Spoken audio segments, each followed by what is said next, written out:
Welcome to EMDR Chat with Curt and Michelle. I'm Dr. Curtis Roundson. And I am Dr. Michelle Gottlieb, and it's so good to have you all here.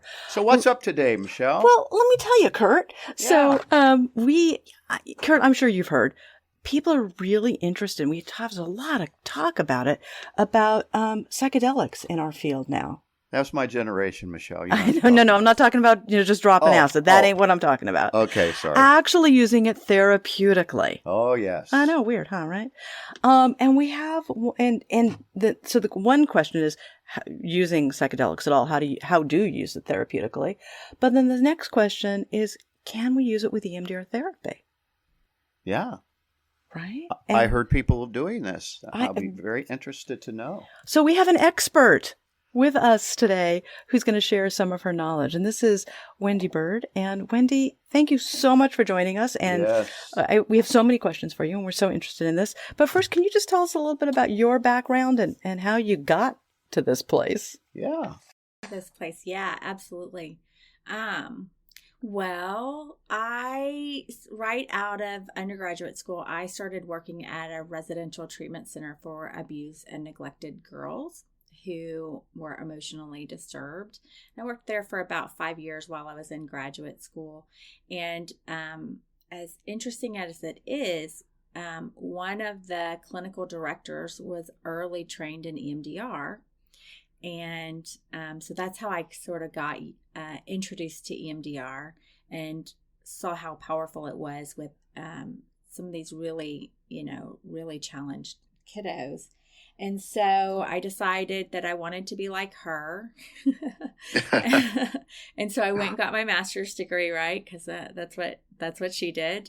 And before I was finished with completing my hours, I got EMDR trained by Carol York, who is the person that I'm talking about. And so I just kind of been in love with EMDR since. Okay, I totally get why you wanted to be like Carol. Carol was a very special human. She was my sweetheart. I love Carol. Yeah, I did too, and yeah, so appreciative of everything that she taught me. So, so then started doing EMDR, and once you start doing EMDR, you just become obsessed with it, right? Because it works so well. And so I was doing that, and then my business partner, Robin Landers, I got her trained in EMDR because I told her, I can't talk to you about cases. I can't talk to you about clients if you're not trained in EMDR.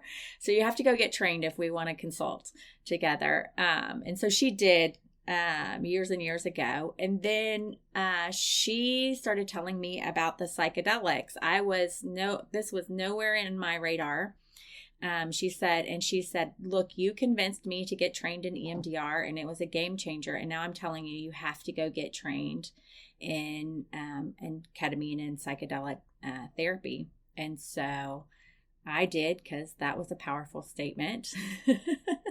And so here I am. I've been using KAP, ketamine-assisted psychotherapy, with clients for probably going on 4 years now. And we have a training that we do where we train other therapists in ketamine-assisted psychotherapy with a trauma focus.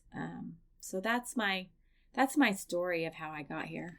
Well, it's so interesting because, I'm a younger generation than Curt, and, I grew up with psychedelics, bad, no one should do them, right? So can you tell us a little bit of how it went from, everyone should drop acid to it's very bad to it's actually therapeutic, right? And I, early on when I was still in high school and before undergrad, I wanted to be a veterinarian because I worked in veterinary clinics, and they would use ketamine as the way to sedate cats. Mm-hmm. Right. And I would watch them come out, and the doctors would always say, well, it's a psychedelic, and so they're coming out and they're just screaming and thrashing about. So when she told me that she was using ketamine, or people, all the studies, and I thought that was the most insane thing I've ever heard.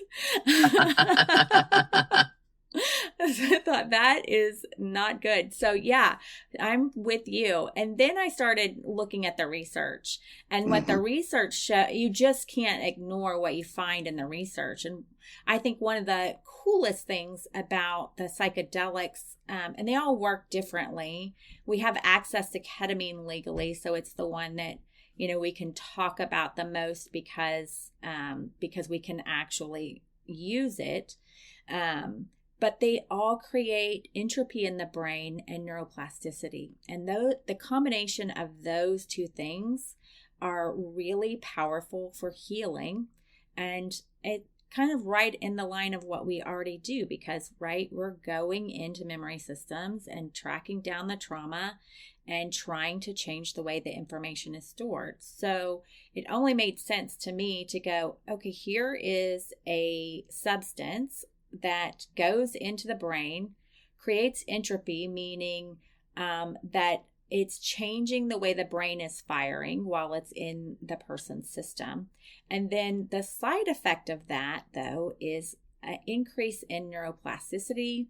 And so to me, I started getting the image of like, oh, this is like water on dried clay, right? We can add this substance in to what we're already trying to do, and it's more, and it's just going to help us create more moldability, because of what the molecules do. So ketamine does that, but psilocybin also does it. LSD, although they're sort of traditional psychedelics. And then you have MDMA, which is just has its own really beautiful properties in and of itself, because it's an empathogenic. And so you can take people into really, really hard places, and the drug itself allows for compassion and love to be in really, self-love to be in some of those really dark places that people are really, really afraid to look at. And so I just got incredibly excited about it when I started understanding, oh, okay, here's something that just fits perfectly with what I already do. It's almost the water to clay metaphor is really a good one, because it sounds like part of what happens with psychedelic assisted therapy is that the memory networks that we talk about in EMDR, the channels of association, that it makes it more amenable, it makes it more accessible, so that we move down those channels of association, probably with less looping, less getting stuck, those kinds of things. Is that kind of what I'm hearing you say? Yep. Yeah, exactly.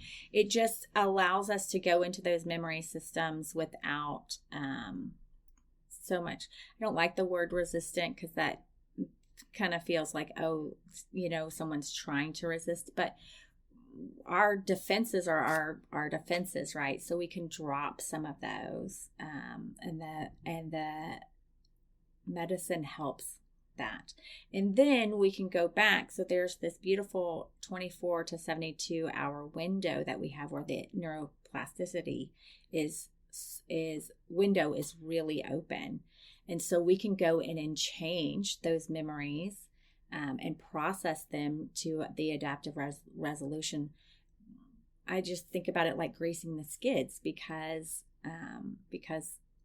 that neuroplasticity is there. And if you think about entropy, like I think about it like you take a snow globe and you shake it up, right? Everything now is in a different place. So the medicine's already done that. So you may drop down some dissociative barriers, for example, or some of those defensive barriers with the medicine. And then you can go in with EMDR, grab the neural network, and it's more changeable. And so that's just beautiful for our clients, and as clinicians, it's really, really cool to watch. Let me ask, give me an example of what it would look like in doing ketamine-assisted psychedelics or psychotherapy and EMDR. How would that work? I've heard some people talk about the golden hour, that sort of thing, and like you mentioned 24 to 72 hours, those kinds of things. What would it typically look like when you utilize this with EMDR?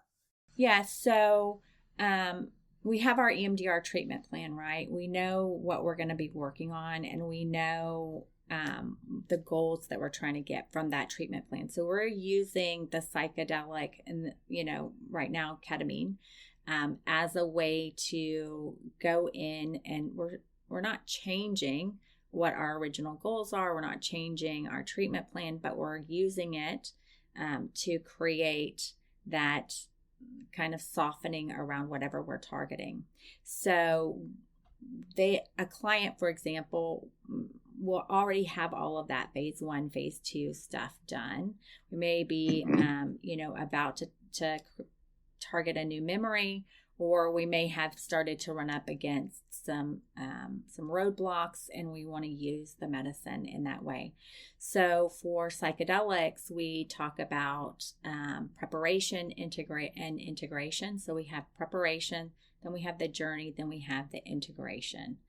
And we just kind of blend that with EMDR. So I'm going to, in my preparation, I'm going to create an affirmation. We're going to have a goal. We know what we're going to be working on because we've already created it with our EMDR treatment plan. Then we go in, the client has their journey, and there is this magic 1 hour window after where we can do some EMDR work with bilateral stimulation and targeting what we had already prepared to target before. So that would be a way to integrate.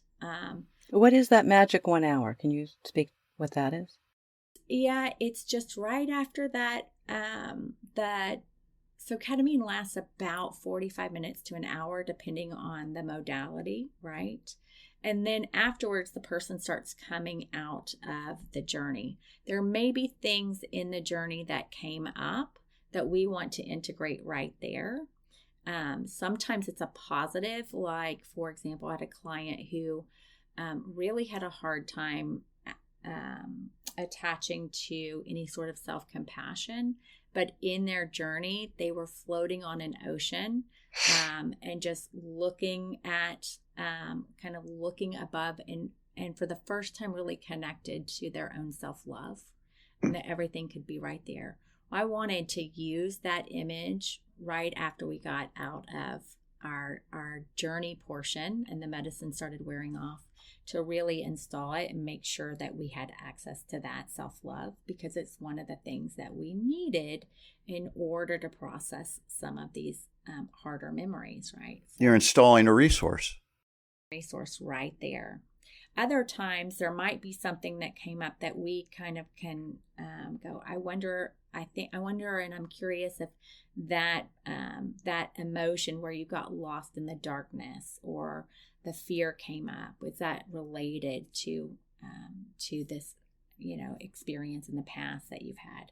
We can process right there, or we can make note of it and process, within that 72-hour window what that was. So we have a lot of different choices. There's some research out there. Robin Carhart Harris talks about this, where you can even queue up a target memory and have the person kind of think about it in their journey. So you can ring a bell or tap them on their hand or have a snap and cue them to bring up that memory, because right there in the journey, we can unlock the way that memory is stored. And so, if it's something that they can't really tolerate easily thinking about outside of the journey, sometimes it can be that we can get at that memory and unlock it right there while the person's on the medicine. So I think that's very fascinating, and it's been shown that that memory can become less disturbing afterwards. So fascinating. So we don't have a ton of time left, but how would someone get more information, get trained? What are the steps for a clinician? There's a lot of really great trainings out there. I'm happy to talk to anyone who wants to get trained with us. We do 1 or 2 trainings a year. We finished up our last ketamine training in September, and it's such a fun training. It's 3 days. We come in, we have 2 ketamine journeys, generally speaking. and then do integration. We talk all about the molecule and how it works and how to integrate it with your current practice. But there are other really great trainings out there. I think Pratty has one. So there's a lot of different trainings. So go check it out. MAPS is always a good organization to follow. They were the ones trying to get the clinical trainings through for MDMA, and the FDA didn't allow that to happen, but they're still trying to get it through. So they do a lot of podcasts and different trainings and teachings, and always kind of sending out the latest psychedelic news. So that is a good resource to get in. Do you need to, if I were to get trained, I'm not a medical professional, I'm a mental health professional. Do I need to do this with someone who is a medical professional who's going to give the meds? Because I don't want to give those meds, right? Can't give those meds. That's outside of our scope. Yeah. So for example, our practice, we have 2 partnerships that we work with here in town, that the client goes in. If we think it will be helpful, we'll, have them reach out to those guys. They'll do the medical assessment, make sure that it's something that the client, is able to take advantage of. So they do all of that, and then the physician prescribes the medicine, and we go into the clinic. So we don't do it in our office, but there are people who do. But we go into the ketamine clinic and do the therapy there. So that's how that works. I'm curious, when you said that, is there different delivery systems like intramuscular, intravenous, sublingual, whatever? Sublingual. Yeah. That one. Yeah. There's and then there's nasal. Oh yes. Yeah. And it really depends on what you're looking for and what the clinics offer. I know for some folks, they can get the sublingual and they can go into their therapist's office and have the experience that way, and folks are doing that.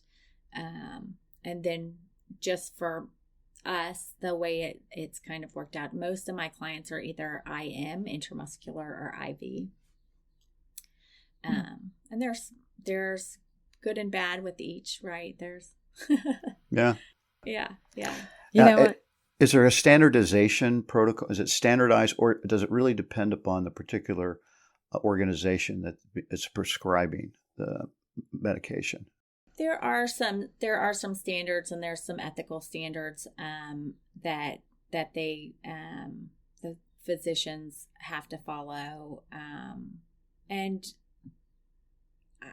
I would say that probably the protocols are pretty similar from clinic to clinic. Each might have their own slightly different way of doing it, but you have to go through a medical assessment where things are ruled out, like psychosis is not something. High blood pressure can be an issue. So they make sure that they're checking for all of those things. And then depending on if it's sublingual or nasal or IV versus IM, there's a little bit of different protocols. Sure, and how it's delivered.